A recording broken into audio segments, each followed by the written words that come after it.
carry the bones of her fingers in a Crown Royal bag wherever I go.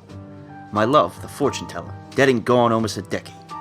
A decade underground, yet I'm still waiting for the day my own heart will be unearthed to dwell again amongst the living.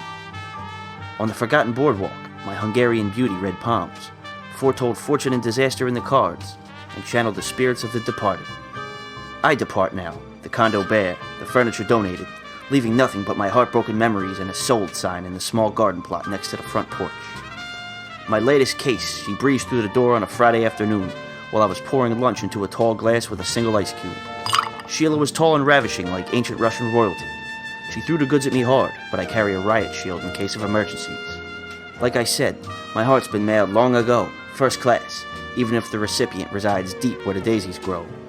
All of her except, of course, my love's fingers of bone, strung around my neck in that bag where my last bottle of Crown Royal used to rest before I brought it home from the store and slugged it hard like a schoolyard bully.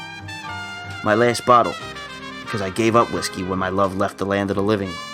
The scent of it reminded me too much of her and her smell in the summer, coming home after a rainstorm. The sweet caramel and leather taste, too much her lips waiting for mine after a long day chasing the odds.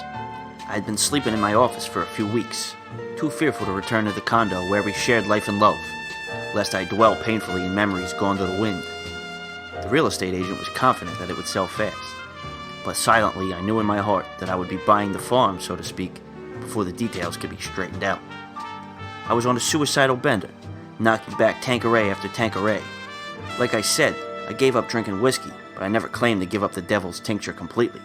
Don't judge me, Rube. Anyway, the second Friday after moving into my office to die slowly, or maybe it was Thursday, fuck. Well, the dame waltzed through my swinging saloon doors, carried by a fearsome set of grade A USA legs. The thighs on this broad instantly melted the single ice cube in my highball, and I had to toss it back in a single gulp to keep my head from spinning like the globe back in geography class.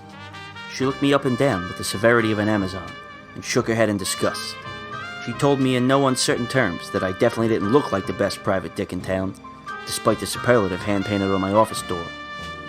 I opened my desk drawer to search for a wayward gin shot, and I shot back myself that, hey, the only thing I value more than my privacy is my dick, thank you very much, sweetheart. Bombshell babe or not.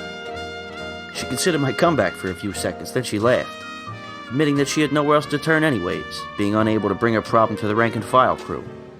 She claimed a heavy case, and I anticipated a bit of heavy lifting, heavier than the bottles I've been tossing back with regularity. Well, she introduced herself as Sheila, and sat down on the padded guest chair and spilled her guts like someone slipped her a dose of sodium pentothal. Came out that she wasn't Russian after all, but French.